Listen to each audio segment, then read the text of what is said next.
Pittsburgh Steelers fans, welcome back to another episode of the Scho Bro Show. This is Behind the Steel Curtain co-editor Dave Schofield coming at you, as always, with my big brother, Rich. Rich, how are you this evening?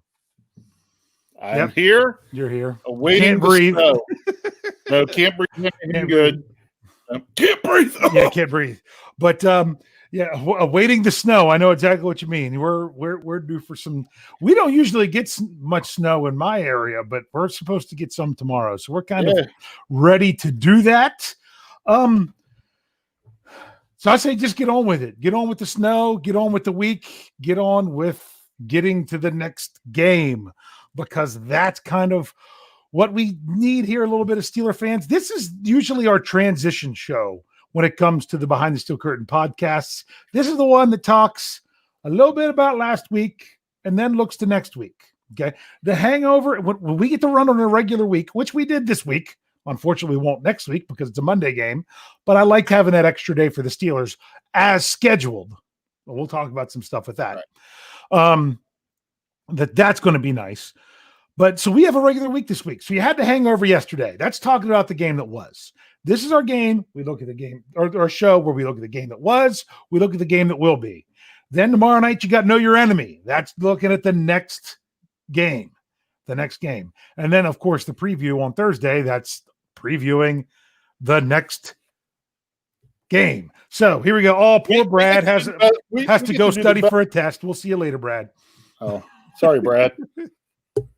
So, but we're here. We're glad we going to study for a test. And right before we went on, I was telling you I already have my snow day for tomorrow. The college canceled stuff. Yes, the college you work at is before it even got here. They're like, "Yep, we're just going to get in front of this and everybody stay home."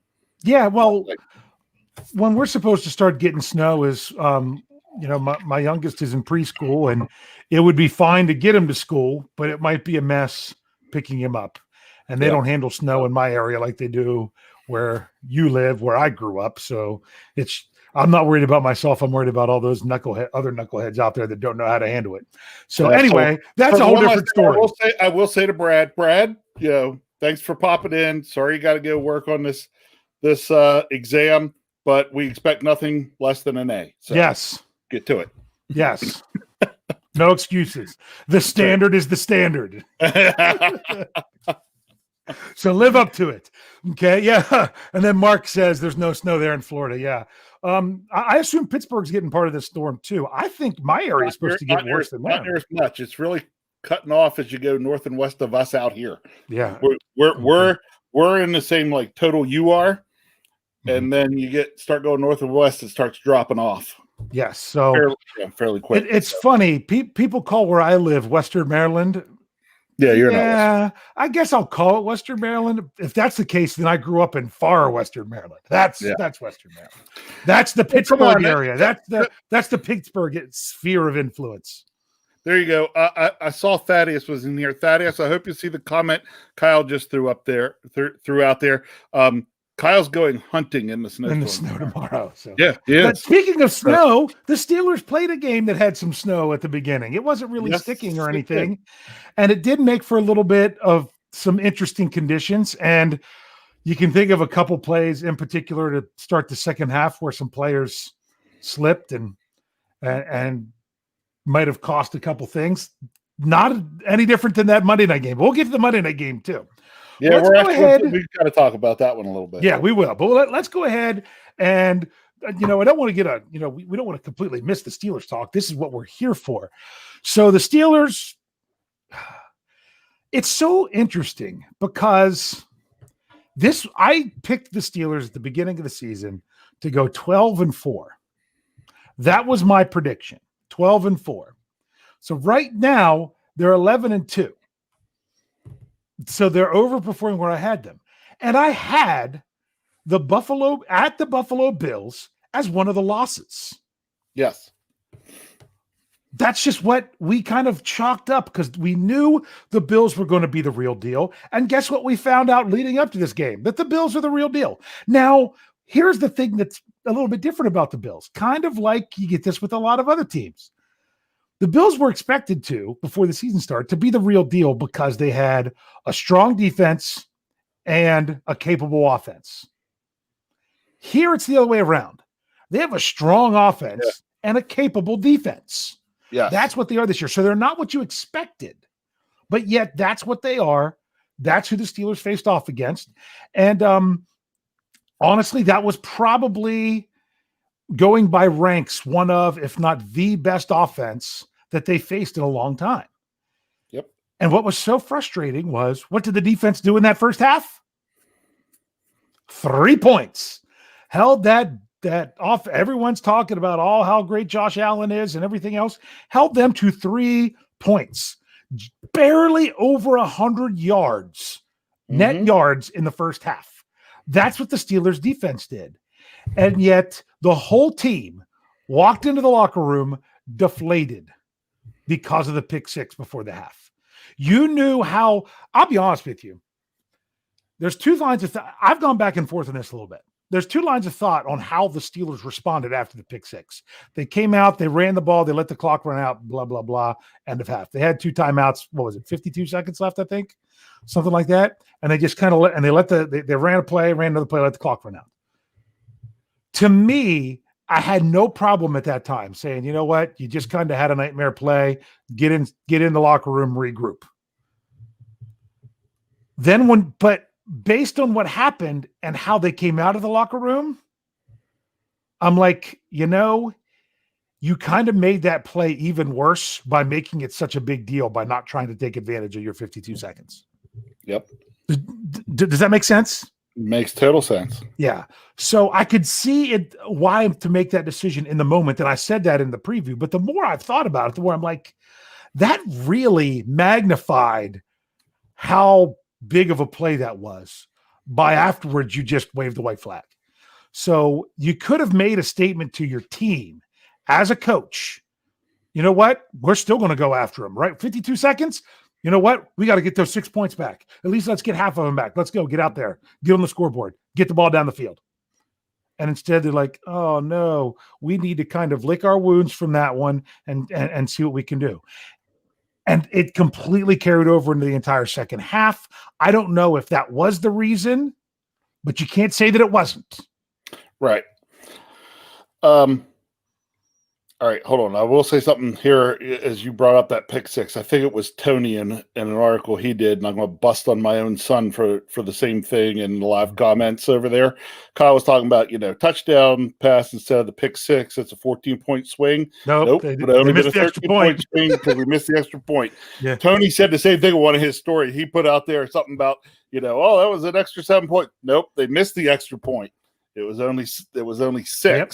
But still. Yeah. Sure. You had a chance to still take the lead into halftime. And here's what makes it worse. This is what you got to think of as a coach. Okay? You have 52 seconds. Who gets the ball coming out of the second half should completely dictate what you do there with 52 seconds, 2 timeouts, regardless of the play that just happened.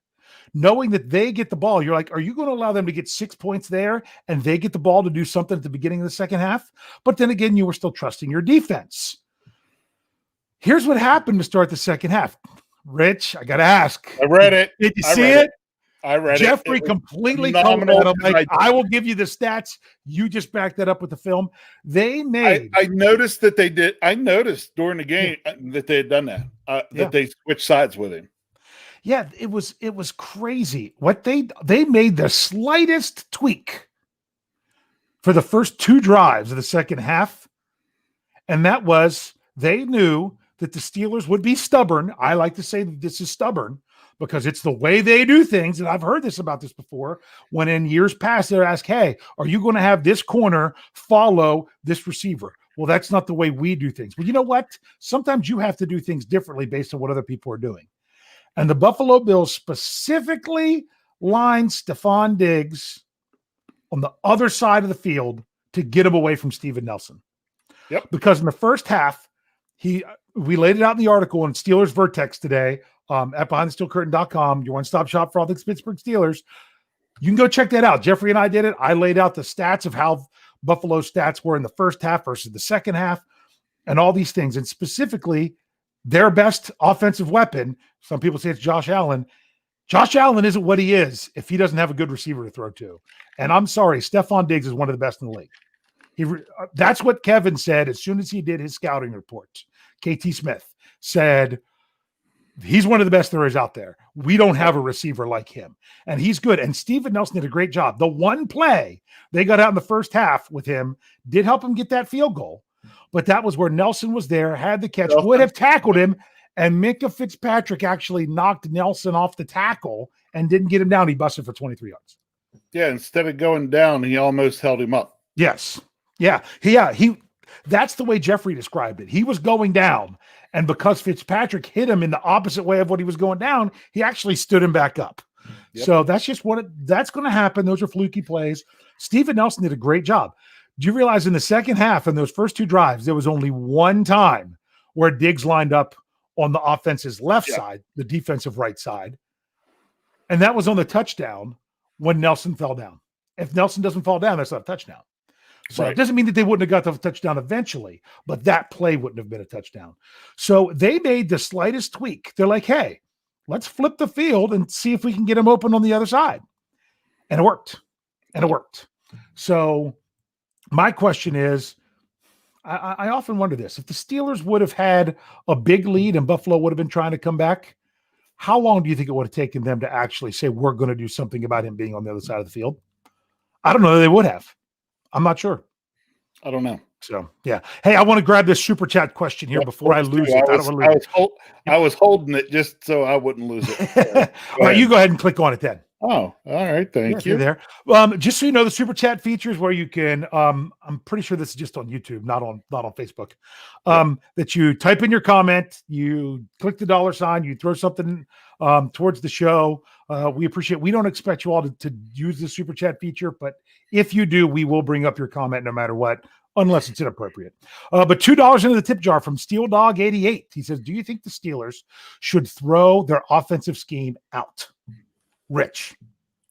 No, they need to add a bunch of stuff to it. Yes, they need to. I mean, look, and this is perfect. I saw this question. I knew we were going to talk about the Vertex article. I knew this was going to come up. Yeah, it goes to show that one little itty bitty change can make an enormous difference if you get the right change. So they don't have to throw everything out. They just need to rethink how they're doing some of these things. I mean, don't you think? You can talk about it. I have no problem with the short passing game. No. But that's all we're doing. Yes. Okay. Some people say, well, we take shots down the field. Those are just anymore seem like they're just blind tosses. Okay. Nobody's respecting that. We need to start hitting into some of the intermediate passing game. Yeah. That 8 to 18 yard range. Yeah. Of that. You start hitting more of that, it opens up, your short passes then become more effective. Also starts to open up lanes for your running game more. Yeah. Yes, that the thing is part of the reason you're like, well, the run, if you keep passing, the running game is going to open up. Not doing all those little quick passes because they're allowed to keep their defense in close to say, okay, we're going to take away those quick passes, and this is going to help us defend the run. Yes. There's other issues with the run. There is. I brought it up in the post game. I tweeted about it during the game. I was so frustrated how these offensive linemen for the Steelers, and I'm not, for those of you that saw, Booger McFarland called them soft in the pregame show Monday night for the Monday night game. I'm not going to call them soft. I'm not saying Marquise Pouncey is soft. He's not. He's got that attitude. But their style of run blocking is not conducive to being unsoft. Do you know what I'm saying? Yes. Somebody did a story or something on it. Where was that? Who did it? Who was I looking at? You know what? It may have been Gisette. Yeah. May have been Kevin. Talking about them being the short choppy steps in their run blocking.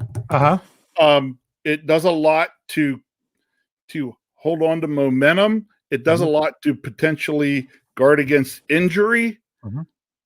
but it makes you play higher.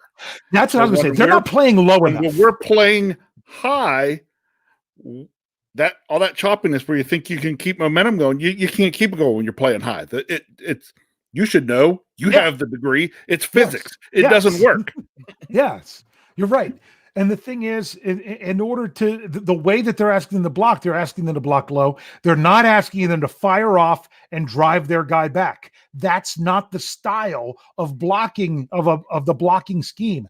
I think it has more to do with their blocking scheme and technique that they're trying to implement. You know what? And here's the thing. Everyone's like, oh, Mike Munchak. Mike Munchak didn't have him firing off the ball either. Right. I mean, that's just the style, and that's why Mr. Butt Naked Get Robbed was a good match for that blocking style, because he wanted to get in behind these tall, playing high offensive linemen and be very patient and then squirt his way through. That's why it worked. It was like a perfect recipe. But the offensive line, and I still didn't finish what I was saying before, because I said it on the post-game show. How many times do you still see the running back fighting and improvising, and you see at least one offensive lineman standing and watching? Watching. Yeah. When you are run blocking, you are not done until you are either laying on top of your man, pushing him as far downfield as you can get, or you're looking for someone else to hit. Standing and watching and seeing how the running back's doing ain't getting it done. It's not. Or you're getting up off the ground from where you were in the pile. Yeah. In the scrum, keeping it moving. That's the thing. It's like they're putting their offensive line in a position to not fire out and move the line of scrimmage. Now, part of that, I'm gonna put it out there. I think part of that's Ben Roethlisberger. You're like, what do you mean? How's that Ben Roethlisberger? There are things that Ben likes to do and things that Ben doesn't like to do. And the Steelers have been bending over backwards to do the things he likes and not do the things he doesn't like, which you can't blame them. You can't blame them. They won 11 straight games doing these things. He's your franchise quarterback. He's been around for a long time. He's the guy that makes the money. He's the guy that runs your offense. You understand it. But when it stops working, he's got to suck it up and get under center and turn his back to the defense doing play action. You know, Ben doesn't like all the apparent. I mean, this is allegedly doesn't like all the motions and stuff and the things, because he likes to just be able to read the defense. Well, guess what? You like to read the defense likes to read you too. So if you're not fooling the defense, we're learning now that you can't just fool them yourself by knowing what they're going to do. It's a game of chess. On Sunday afternoon, had a wonderful argument with my father. Kyle and I did with our father. I actually heard about this from my mother this morning. Yeah, well, it was bad because it was our mom's birthday. Yeah, so Kyle and I were going over to take care of our deer, and we picked up a cake and went over, and we're going to have cake. You had cake. So of course, Dad angers us because he's saying Ben Roethlisberger is a spoiled brat, and because they're just trying to do everything they can to appease him, and we should just get rid of him now and move on to somebody else. There's a lot of people that are saying that, and a lot of people were saying that in our live chat after the game. And you know what?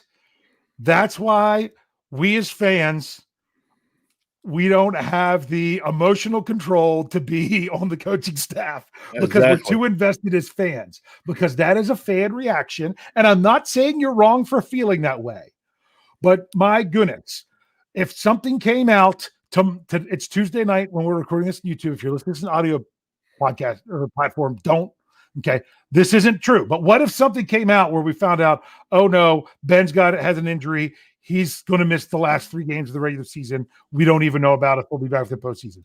What are people going to do? Oh my goodness, what are we going to do without Ben Roethlisberger? Right? So don't say you need to move from him because you're mad at him after the game, and then say, oh, the season's over. We don't have Ben. That's what you're going to get, because that's how we are. That's how we react. And that's us. We do that too. Yep. So we understand. Before we do that, I want to grab this one because this was from what we were talking about. Yep. This is a Mr. Steelers, $5 in the tip jar. Thank you. Yes, I was screaming at the O-line watching the run. I don't know that I've seen that a lot outside of this past week. You know, I can't say that it didn't happen. I'm just saying this was when I really noticed it, if you know what I mean. So yeah, that's one of those things you got to get going. It just gives you the feeling when the offensive line, when you see a lineman standing around, that they don't care and they don't want to try to run the football. Yeah, it's lazy. Yeah, and you know what? I have no problem with a team doing what they have to do to scheme around the strength of your player. That's what we do. That's what we want them to do on defense. That's why Terrell Edmonds is having a much better year this year. They're using him to his strengths. And guess what? That's what the Steelers offense has been doing with this. They were playing to Ben Roethlisberger's strength. Don't blame them. That's what you generally want to do. You don't want to go out there and, and constantly not have your quarterback do the things that he's best at and other stuff. But the problem is when it stops working, you've got to be willing to change. Not throw the scheme out, everything else, not wholesale change, but you got to work a little bit outside your comfort zone now. It was look, the first 5 games things were great because we were getting stuff in the passing game. We were even hitting some long balls in the passing game. Had the short pass game, hit some long shots. We had all the motion going on, which led to good rushing statistics, everything like that. And now we're one-dimensional. Yeah. Well, that's back to what you were saying. Okay. Yeah. This is on Mike Tomlin. Yes. Well, I was saying this to you before we got on the show, so I kind of got to set this up a little bit. I wrote an article and I got so frustrated. I stopped reading I always try to read the first couple comments of any of my articles. I read that story too, by the way. Because I was worried about that story a little bit. You know why? I have to admit that story, I kept getting interrupted by my kids. So I wrote that in 3 different parts and I was worried that it didn't necessarily flow right. So it took me a long time to edit that one. But that some people on the website, like I said, I always check the comments just to make sure if I spell something wrong or have something in there, people will point it out and I go correct it if I have to. But this one ended up having, I think, over 100 comments. And I didn't read them after that far, but someone was saying, "Oh, I'm so done with this site because all they want to do is fire Tomlin." I'm like, in no way did I ever say fire Tomlin. You didn't even read the story. I'm like, you didn't read the headline. Because he read the headline and didn't read the story. Yeah, I made sure when I put it out on Facebook that I put a different thing to the post to say it's not that Coach Tomlin is responsible for the last 2 losses, but if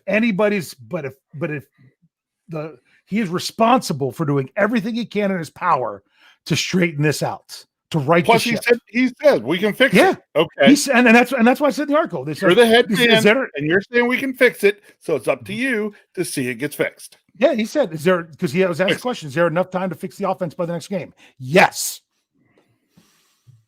Which is funny because they're like, oh, that's a short answer. Well, if you listen to every press conference, you'll find that when it's a short answer. You asked him a question that could be answered yes or no. I know.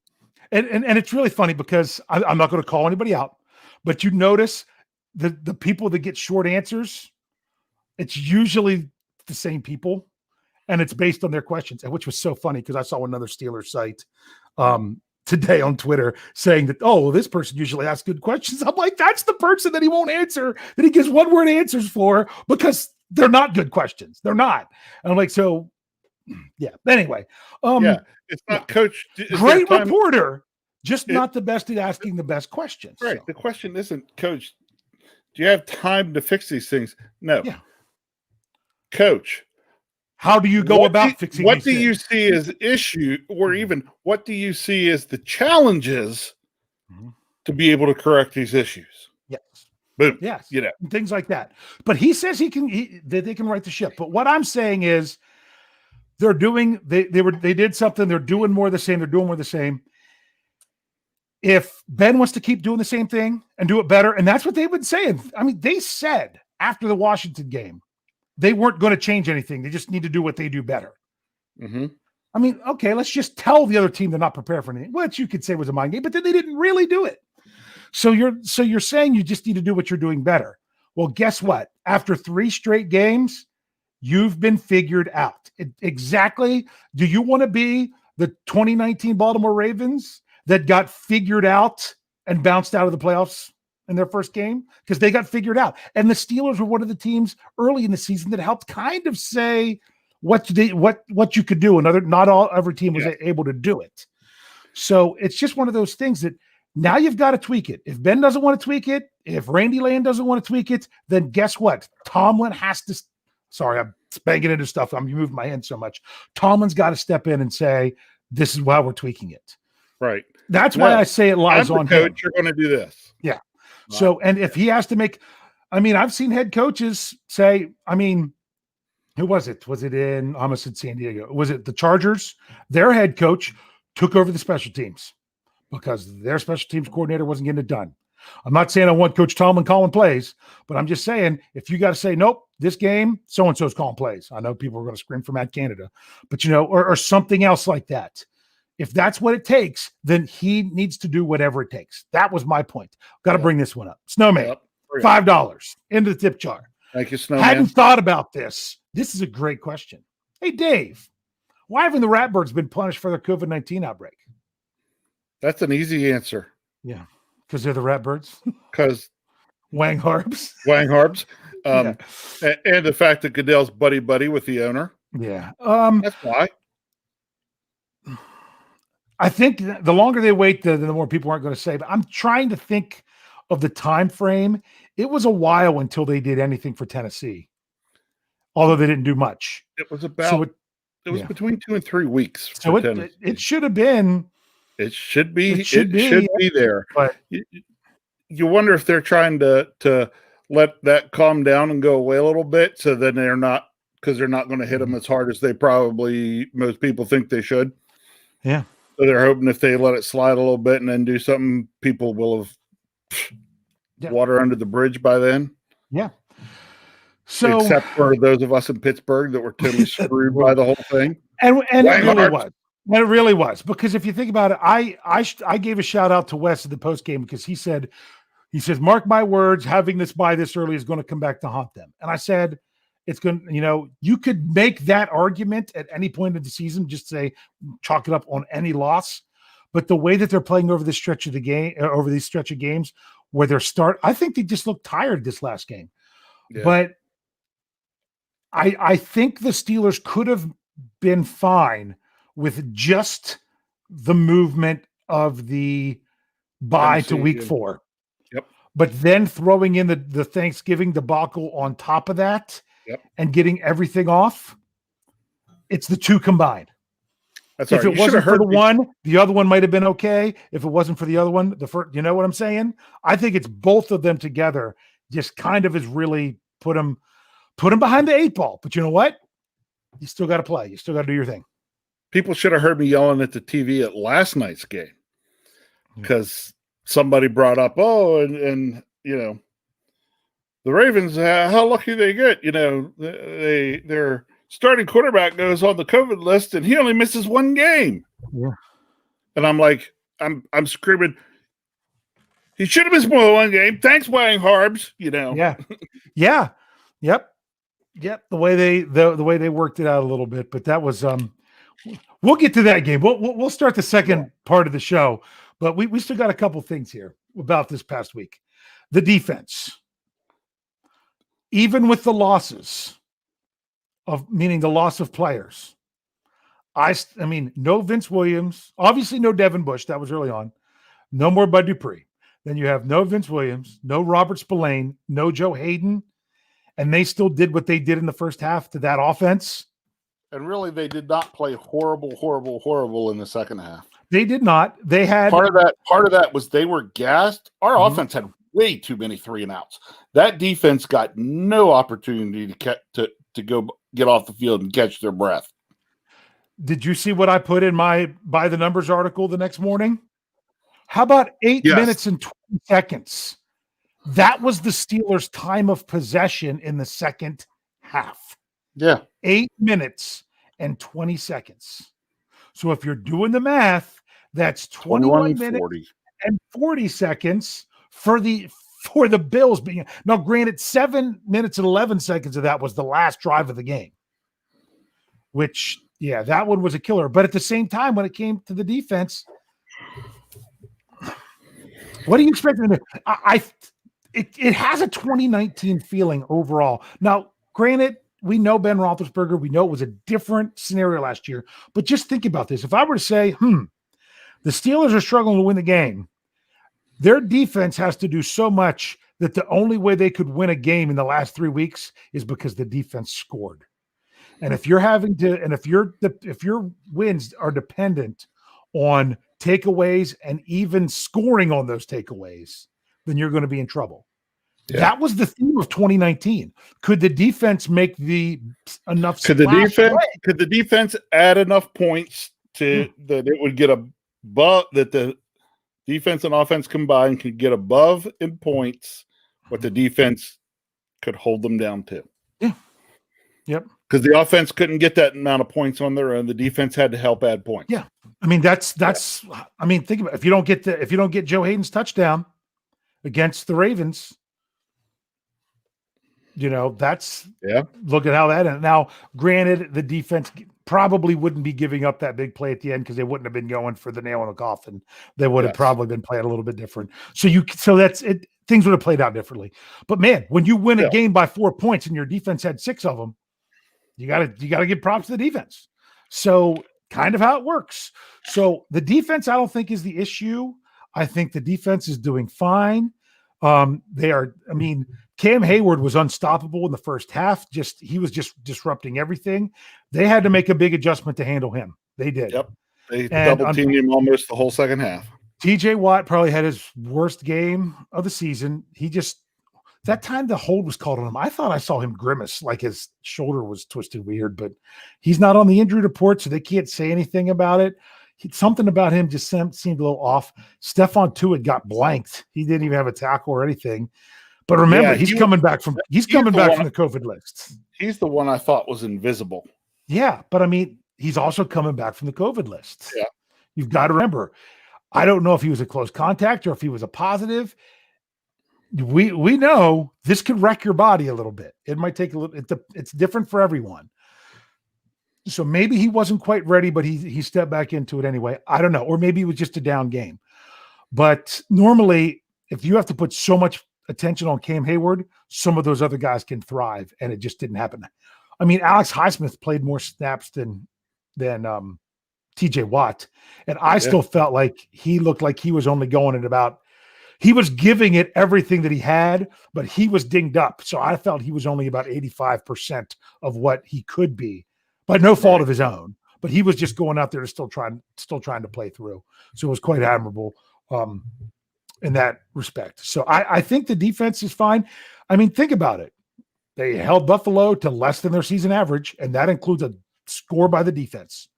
And also includes having to play a hybrid person at inside linebacker. Yeah, and they covered well. And that worked. Williamson and they were covering the stuff, and I was really worried they were going to exploit that pretty hard, and they were not able to. Yeah. So. Yep. So it's interesting. There's a lot of different things. Well, we're going to go ahead and finish up part 1. We're going to go ahead and talk about a little bit of that Monday night game too before we roll into next week. We haven't even got into the main topic of the show, which is what we kind of have with everything that we're doing. This is all about the Steelers. Monday night's not about the Bengals. It's all about the Steelers. So it's all about what we were just talking about and what we're going to talk about. So if you're on the audio side, go ahead and click over to part 2. If you're with us on Facebook or YouTube, hold on for just a few seconds and we will be right back.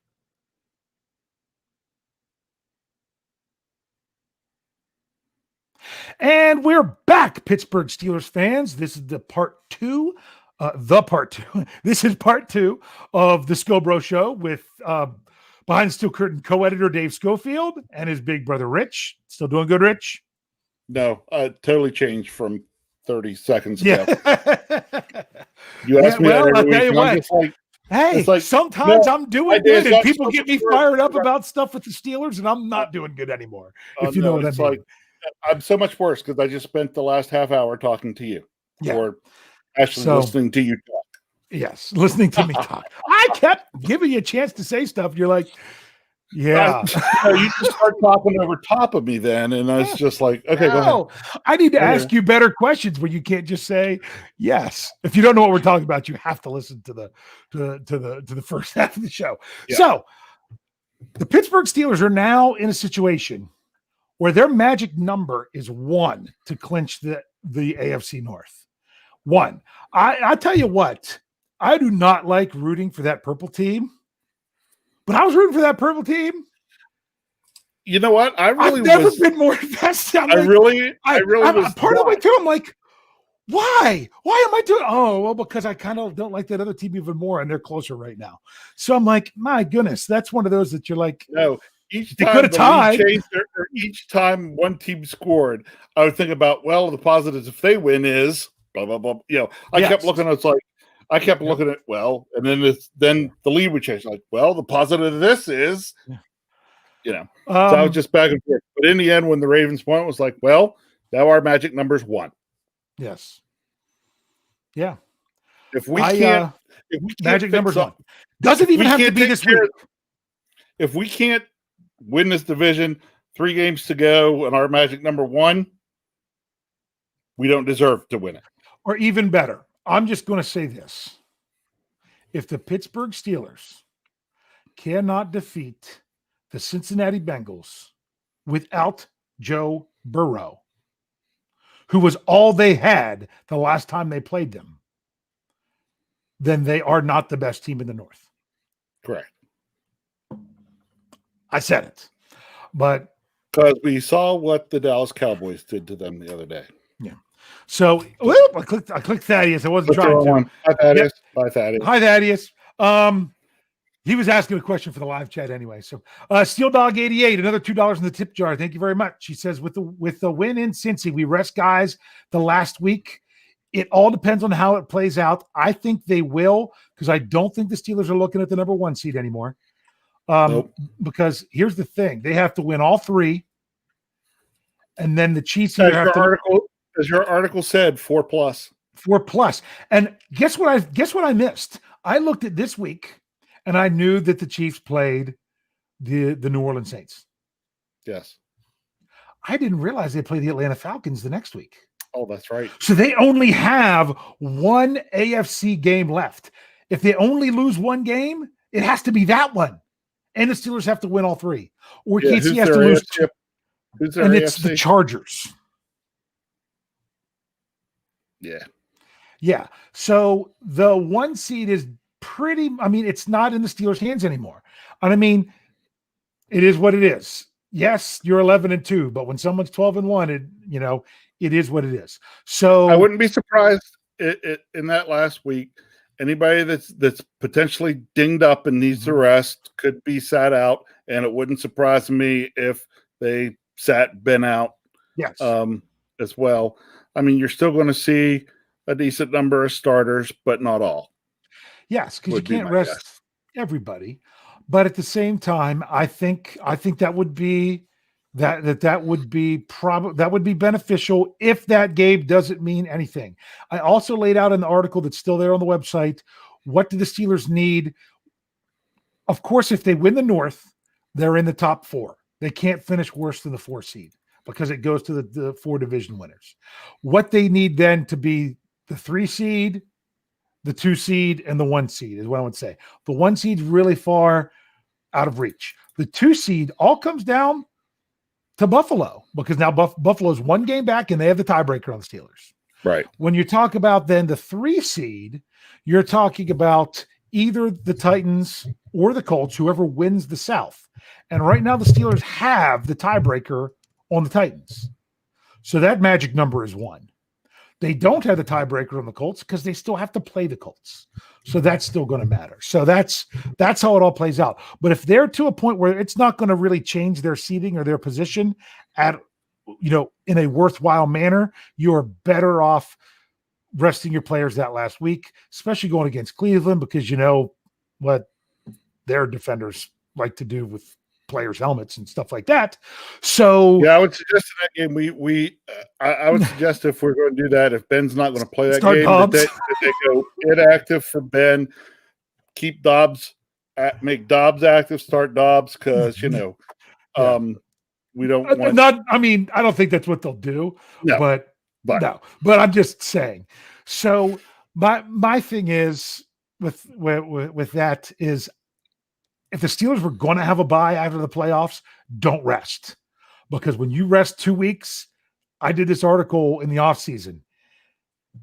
If the starting quarterback sits out week 17, just completely, and the team has a bye, those teams are under 500. And that's playing at home in the playoffs. They are under 500. Just think back to 2005 with Peyton Manning. They rested him like the last 2 weeks of the season, and they had to bye, and then they came out and the Steelers beat them. So, all right, we better get this other super. Yeah, because we're going to turn into this one. We're going to let's. It's related to last night's game. Yes.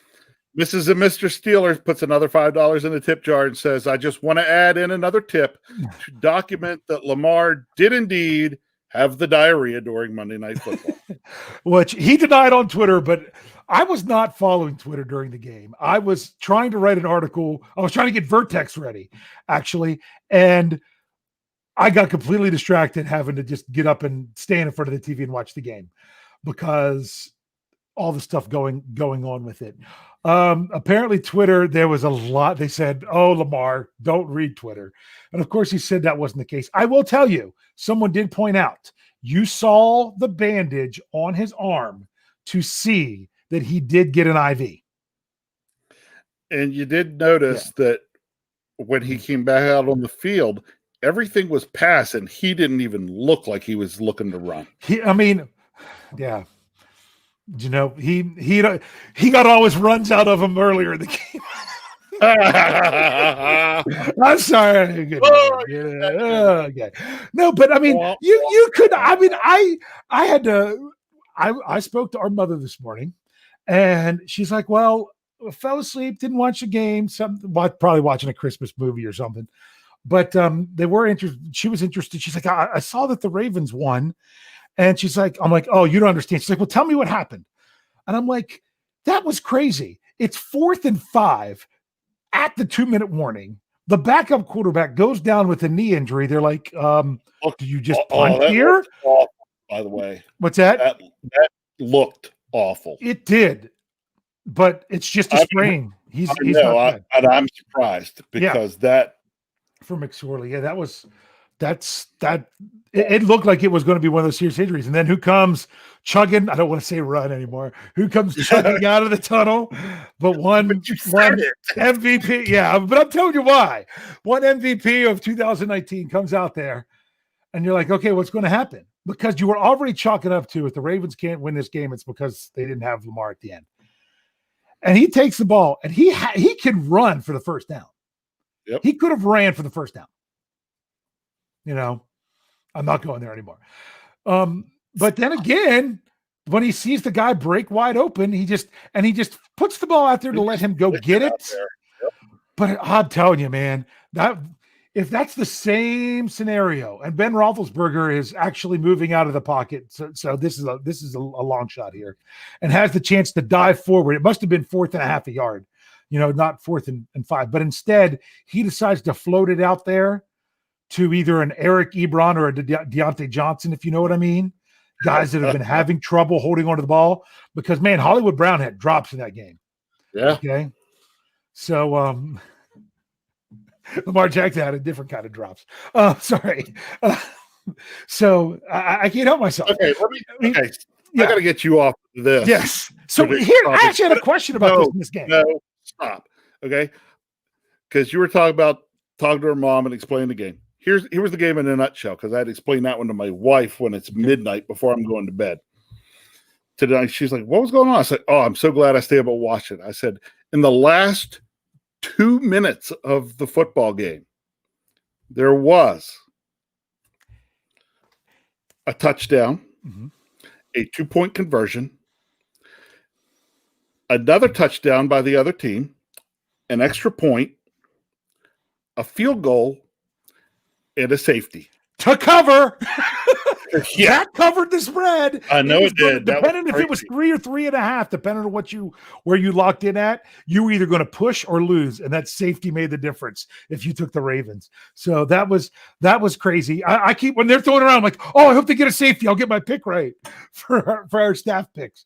And here was my question: when Hollywood Brown broke wide open, what are your thoughts of falling down at the 3-yard line and running out and trying? The problem is the Browns had too many timeouts. Correct. But did you think about maybe not scoring and trying to end the game with you having the ball? With the same thing with the Browns. I mean, they're fighting to get in the touchdown zone. I said this when the Ravens scored and left a minute 51 or whatever it was on the clock. I said, oh, they scored too quick. Yeah. I said the Browns will have plenty of time in the timeouts to go down and potentially score a touchdown. Then the Browns finish up, and there's still a minute 1 on the clock, and the Ravens still had, was it 1 or 2 timeouts? I know it was at least 1. But anyway, it was like, did they leave too much time? And it turns out they did. No, it was then 1. They took a timeout. They had 2 when the Browns got the ball back, but they took a timeout on defense. That's right. So they only had 1. Yeah. Yep. So then they do that. Then I really questioned a little bit because Lamar messed it up. Mm-hmm. He spiked the ball too soon. I said that when I'm like 7 seconds. But at the same time, if you're up there and ready, the last thing you wanted to do was then make the line hold it for another couple seconds and maybe get a fall. Because if you get a false start, that's a 10-second runoff. Yeah. You lose. Yeah. You lose. So right, we got a couple. Yeah. Yep. We're going to get it. Yep. You got that one? Up there. Yep.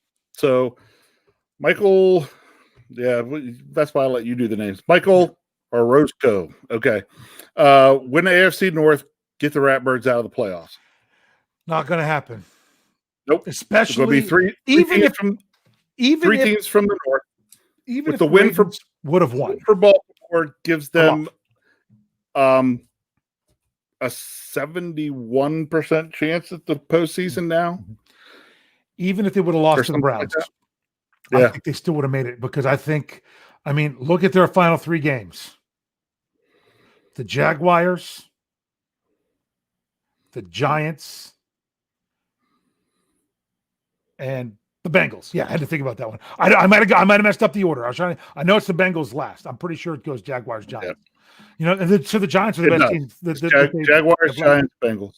So that I have a feeling they're going to make the postseason, even if they would have lost last night. That they were going to make it. So, but you do want to go ahead and do that. We did. Where's the super sticker? You can click on it, but it's not going to come up there. Lifelong fan, those $2.99 gives a super sticker. It was a little dancing pear. I saw it on YouTube. So for those of you who couldn't see it here, but we appreciate that into the tip jar. And then there's another one we got here, right? Yeah. Occam's Ox. Yep. I got it because I wanted to say the name right. Okay, $4.99 in the tip jar. Thank you. Cleveland has been crapping themselves for 25 years. At least Lamar had the dignity to do it off the field. There's been a lot of these jokes in here. Yeah. But there you go. Rich, we got to get to this game because we're getting towards the end. Yeah, we are. But this is the whole reason we talked about Monday night game is because it did make a difference in the AFC North. Now, it goes to show that the AFC North is going to be a competitive division for a while.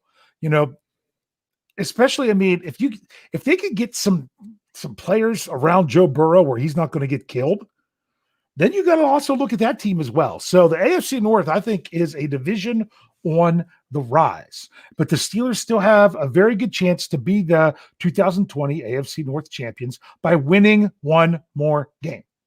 So just lock that in. You do it by taking down the Cincinnati Bengals. And what we're going to do is exactly what Coach Tomlin did, and why we titled the show that Monday night's game is not about the Bengals. It's all about the Steelers, just like we've been everything so far. And that is, who's even quarterbacking for them now? Do you know? Can you say? Yeah, I think it's some guy. Last name's Allen. Yeah. I think it's an Allen for the second week in a row. I think. Yeah, because wasn't it Finley and he got hurt too, or something? I can't remember. I don't know. I mean, it's just they've scored 7 points last week, 7 points the week before. They're just struggling overall as a team. Coach Tomlin did not really. He usually goes through and breaks down some players and some things they need to do of the team that they're about ready to face. Didn't do it. Kept everything talking about the Steelers for the most part. Yeah, this game for the Steelers. And that's what this is not worrying about so much what the Bengals are going to do and try to counteract those things. It's more about we have these issues. If we can fix some or all of these issues, what they do won't matter. We'll win this game. Yes, this is about the Steelers doing their thing. Okay? This is your game to do these other things. Like I said, when it comes to the run game, everyone say we got to run better. We got to run better. I got to bring that up here. It's Finley. Allen's questionable. Yeah, okay. I knew that they had. I knew one of them was hurt. I knew it was one and the other. I've not paid close enough attention to know which one we were going to see. Yeah. So it's funny because we're like, we need to run the ball better. We need to run the ball more. I've been there as coaching a team that couldn't run the ball. And you get to a point where you're like, do you want to throw in a token run every once in a while, which all it's basically doing is taking away your chances of getting some yards on the pass? It's tough sometimes. There's some decisions to be made by people like, namely one, Coach Tomlin. Yeah. Okay. How much does he want our offense of the first 5 games? Yeah. If he wants to try to get back our offense of the first 5 games, we've got to throw. When we pass, we have to throw more than just short. We've got to throw some intermediate stuff in there, and we've got to have all the motion in the misdirection. Yep. Okay. Now, if we're not willing to do those things, then I have to start to question, what are we going to be trying to do on offense then? Yeah. Exactly. My thought is that stuff was in the game plan. It's stuff the Steelers were doing and we're now not doing. I feel it's easier to go back to those things we were doing and having success with than it would be to totally reinvent and try to go from there. But maybe they want to reinvent and try to go from there some. I don't know. Yeah. But here's the thing. Sometimes you just got to completely change in order to do something different. Sometimes you have to do that. Yeah. And I think I've told this story before. I'm going to tell the very abridged version, but I've talked about my last 2 years of coaching high school. How we had the power running the first year. We didn't have the running back. We didn't have the offensive line. They didn't ever know who to block. So we ran spread all season. We go to play our last game against the team that we played the first game. That's what happens when when it's like freshman football. You play the same teams twice at times. And it was against our arch rival who trounced us the first time. They're already now for us to come out and spread. We decided, we worked on something at the very end of practice the day before. We said, just in case we get down close, let's practice our goal line offense. So I put in the goal line offense, which is double tight end, was it double wing? I can't know. But we had 2 fullbacks and a running back. So we weren't just leading with 1 fullback through the hole. We were leading with 2. Okay. And we narrowed our splits down to 0 split. So it's ankle to ankle, the way the line lines up.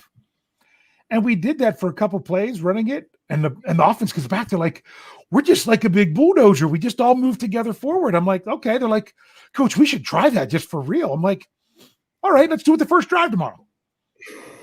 You know how many plays we ran the whole game and not out of that formation? 3. We stuck with it the whole game and won. And we that's what you call committing to the run, and that's what we did. Right. And I will have to say one thing about that story. Yeah. If that was the abridged version, I'd hate to hear the long version. You don't want to hear the long version. It's crazy. Anytime a player runs around the goalpost in their own end zone and they don't blow it dead and call it safety and they let them, with no time on the clock run for a touchdown, almost cost us the game. Yeah, that's crazy. Anyway, so once upon a time, Malcolm says, you know what? Right now, the whole notion. I'm having flashbacks to our childhood right now. Yeah. Like certain saying is running through my head. Yeah. And I just wonder if my younger, just older sister would be listening right now. Because for her, right now, I'm thinking the saying we used to say to her is what I'm feeling about you right now. If you want to hear a long story, let me tell you. Dave tell you. So anyway, well, I was going to say, get to the point there, Rich. We got to get rolling here. So the whole point is, if you can change and commit to running the football, but are you willing to make the wholesale change that it could take in order for you to do it? That was the whole point of the story. Was right. Are you willing to put your offensive linemen, in a three, with their hand in the dirt and having them fire out? Are you willing to put Ben Roethlisberger under center? Are you willing to put the fullback on the field? Everyone's like, this is what you should do. Well, if you're trying to put the fullback on the field just for the sake of having him out there and you're not really running it out of a formation that's going to help you, then it's pointless. Right. As pointless as spending a lot of money on a fullback to never play him, but you have, if you're going to commit to running the ball, you're going to have to implement some big changes in order to do it. And that's the question. Is that the changes they want to make, or is something else the changes they're wanting to make? Or can they do multiple changes based on what they do? I guess we'll find out Monday, don't you think? Yeah, we will. Because this is the game to use, partly because Cincinnati's kind of, decimated right now. Yeah. This is the game where you say, this is where we want to try to fix these things in practice this week, go out, implement them on the field. Even though Cincinnati's in rough shape, if you can take those things, go out, implement them on the field, give you another week to like polish them up, you can get things done, ready. Now we're ready to roll into the playoffs. If we come out and do the same old things and look lackluster against Cincinnati, even if we win, I'm afraid. Yes. So it's not, this game Monday isn't, and it's just like I said about with the Bills. This is why it's not about the Bengals. It's all about the Steelers. Losing to the Buffalo Bills. There was no shame in losing to the Buffalo Bills. They are a good team in Buffalo. It's just one of those things. It's how you played the game. It's how your offense played. That's the issue that you take, and a lot of times, if the offense didn't play too well at some point along in the season and they still managed to win the game, winning can cover these things sometimes. Maybe these couple losses is what the Steelers need to really get it together and bring it together. So, Rich, we got to do our thing to end the show. We will, but first, one last thing, because I'm going to, based off of the last couple of things we said, back up just slightly to the previous game with Buffalo and mention one thing, okay? We talked about the 2 scores Buffalo had to open the second half. Yeah. Okay? You do realize that it was their drive. Our offense went 3 and out. Not just 3 and out. Minus 9 yards. Correct. Minus 9 yards and out. Yes. Yeah. That was hurtful. Okay. Yeah. And like I said, we had a lot of 3 and outs on offense. We need to be playing complementary football, just not complementary football on one side and the other, but the two units together have to be more complementary. Yes. So I got to let's do our thing. I got to bring up something first. Kathy Forrid. I know it's Forrid because she said it rhymes with horrid. And I remembered that. Thank you, Kathy. She said, right, Dave, no one is chastising the Browns for their loss. Think about that. The Steelers lost to a team that now has 10 wins. The Browns lost to a team that going into this week was on the verge of falling out of playoff contention. but yet everyone's saying about how great the Browns are for losing to a team with a worse record than they have. Now, granted, the Bills have a worse record than the Steelers, but that's because they both have really good records. We're losing to a team that's still, if the playoffs started tomorrow, would not be in the playoffs. Yep. They're saying, oh, how great the Browns are in that loss. But yet the Steelers are lost to a team that's the number 3 seed in the AFC. And it's, oh my goodness, the Steelers lost to them. It's kind of crazy with the narrative with that. That was a really good point, Kathy. So thank you. Rich, we got to do our thing. So I had to bring the Steeler chick wants to know any news on Hayden. According to Hayden, he's playing this week, but he's got to get through the protocol. Playing on Monday will help. Kevin Dotson, they're hopeful he can get back. I told Jeff it might have been, and he's like, wow, 2 offensive linemen with a pec. I said, wouldn't be shocked if one of them's not a pec, and Tomlin just misspoke about both of them, and that appears to be the case that Dotson was shoulder. Tyler's was a pec. If you saw, it was a real quick shot they had of him. Mm-hmm. He was here. He was doing this. Yeah. And I was like, that's a pec. Dodson, when they went out on the field, he was doing this. Rolling this. Yeah. Yeah, he was doing this. So I didn't think they were exactly the same. They were close to the same area, but they were not the same injury. Yep. So you ready for this? You had some time to think about it now. Oh yeah, I'm good. Ready to roll. You're going to give us your score. Wait till I put it in the live chat, then I'll read off other people's scores. What is your score for this week? Which is so funny. I know what my Bengals score is going to be. I just can't decide what my Steelers score is going to be for Thursday when I have to give mine. So I'm glad I have a couple more days. What are you doing? As of right now, I'm going to look at it this way. Steelers offense goes into the week trying to figure some of their things out. We are not going to do just the same old from the past couple of weeks. Some of that stuff works. Steelers 33, Bengals 13. 33-13.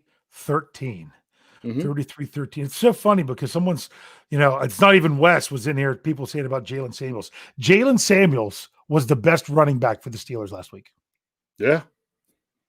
But I said it before, Jalen, if they're going to pass the ball that much, then he's probably the guy you want to have out there because he's your biggest passing threat guy. I don't know that's what I want to see going forward. And when he's out there, teams are thinking pass, so that's when you can sneak him in on the run. Yes. They got to make them respect both. So. All right. So I know some people are waiting just to enter in their score. They're waiting for me, and boom, it is there. Boom. We're going to read your scores to see what you all think of what's going on. Oh, I didn't realize when I type it in, it shows up twice because it shows up in both places. Here we go. Who's first? Kyle.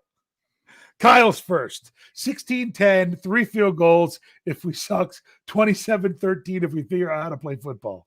That's pretty interesting. Okay, here you go. Gyro, screw it, 24-10 Steelers. As we always say, we're going to assume your scores are Steelers winning and let you say otherwise. Thaddeus says 13-7. Okay, Jesse says 3-17. And Andrew's got 25-17. We found out if Ben trusts the O-line to protect him or not. In other words, maybe not as quick releases, I think is what he means there, which I can see that. Okay, Steeler Chick 46 has 30-14 Steelers. Andrew says 15-7 Steelers. I don't know if there's going to be a 2-point conversion in there or if they're going with 5 field goals. Okay, Leo has 20-9 Steelers.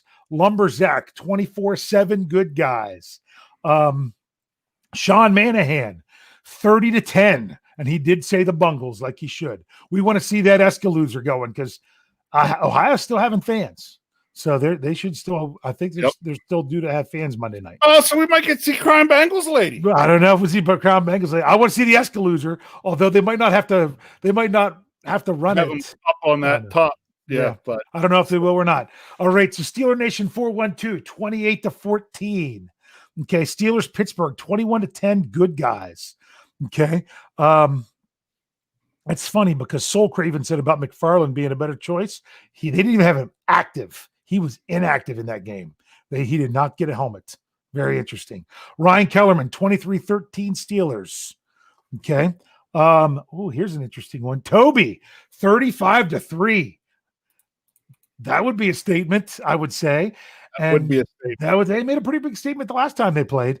Here we go. Double HH. 35 to 3 would be a statement both sides of the ball. Yeah. He says 33-13. Okay. Then we've got coasters are sure. 31-10. He says Cincinnati's too decimated. Okay. My thing is, if they're so decimated, I'm going to be careful with many points I think they'd score. Steel Dog 88, who had some super chats for us earlier, 28-10 Steelers. Okay. Lewis has 28-10. Is that Lewis or Luis? I don't know. I'm the name butcherer. Soul Craven 28-6. Solarverse 31-3. Fix It game. Yeti 27-10. Paul Bobbick, I'm going to say 27-10. We get a lot of 27-10s or things like that. Tyler Wake 40-3. Give him the Jets treatment. Nice. You know? Yeah, I mean, in the Survivor League, which is going to be really interesting, there's only 18 people left. They got to pick 2 winners this week because it's week 15. And a lot of people picked Seattle last week. So after the Jets scored 3, Seattle ran off 40 straight. I'd like to see the Steelers do the same thing. Lifelong Fan 07, 21-10. Faceless Man, 38-10. Ezra Nehemiah, 20-13. Okay, Christopher 11 says 27-6. Yeah, Chris 11 was part of the name. Sorry. So Christopher says 27-6. I think did Soul Craven already give his? I don't know. 28-6. So how about Chris Hennessy? 42-13. I'd be happy with 42. I don't know if I'm happy with the 13. I don't know that I'm happy with that. I'll be honest with you. Okay. Occam's Ox, 29. That would be 2 super long field goals and a junk touchdown late. That's not that awful. Yeah, you could see that. That's true, especially when it's that far out of hand. Okay. Exactly. So Mark, I think we already had Mark at 30-10. Elvis is in the building. Elvis. Steelers 31-3. Okay. Stephen Martini, 34-17. George Teston, 35-9. Santa is activated and scores 2 touchdowns. Nice. I like that one. Okay. Okay. I think I had the Steelers Nation 28-14. Then some of these are people commenting on other scores. Hey, Tom, 31-17 Steelers. Yeah. Mark Petro, 36-14. Ezra asked if Mixon is playing. Don't know, and we're not going to even have an idea. I haven't looked. He hasn't been playing, so I don't know if he's due to come back or not. But there won't be an injury report until Thursday because it's a Monday game. Okay. Pino says 25-18. That's an interesting total. Nigel has 31-9. Okay. Youngin says 37-20 with Juju with 2 touchdowns and Big Ben takes one in. Wow. So that's bold statement right there. Geez. Your son didn't realize Rudolph had enough pull to get Santa activated. Scream to the other room. Good one, Kyle. Good one, Kyle. So Bullet has 17-14. Close one there. Okay. And that's what we have for now, unless I'm not loading anymore. So, Rich, we went over a little bit. We had to get these scores in. We talked a ton about the Steelers and the other game on Monday, some too, rather than the Bengals, because I still believe it wholeheartedly.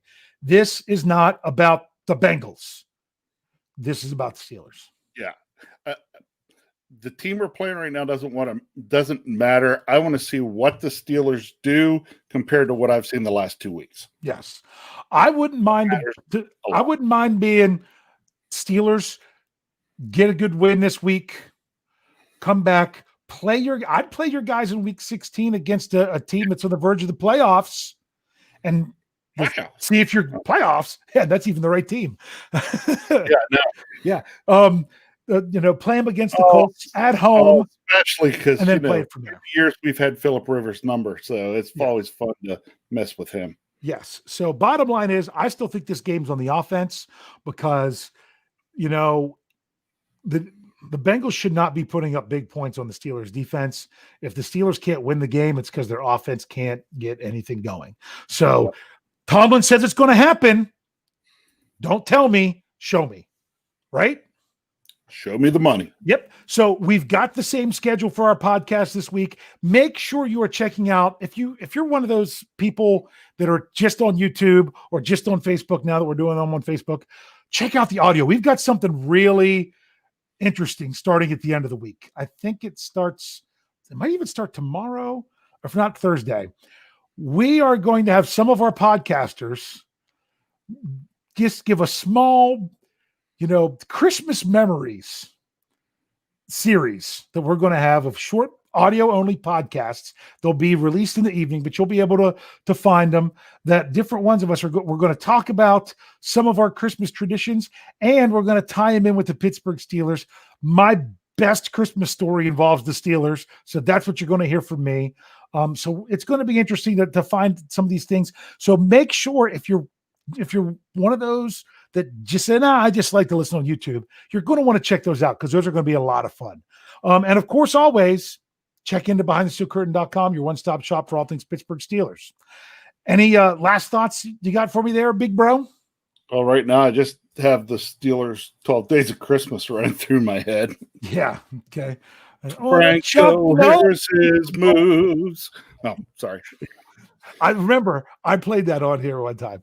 So about a year ago. So, hey, this is the game. If you can't bring it back to Pittsburgh Steelers football and get things going, I mean, this is the right place, the right time. Going to Cincinnati is fine. Go on the road in a place that you're successful. Go get the W. That's all it's going to be. So leave crying Bengals lady in tears. So this team needs to get, especially the offense, needs to get that bad taste out of their mouth of the last few weeks and go into Cincinnati and get it done. So that's what's going to be. And it's going to be this coming Monday night.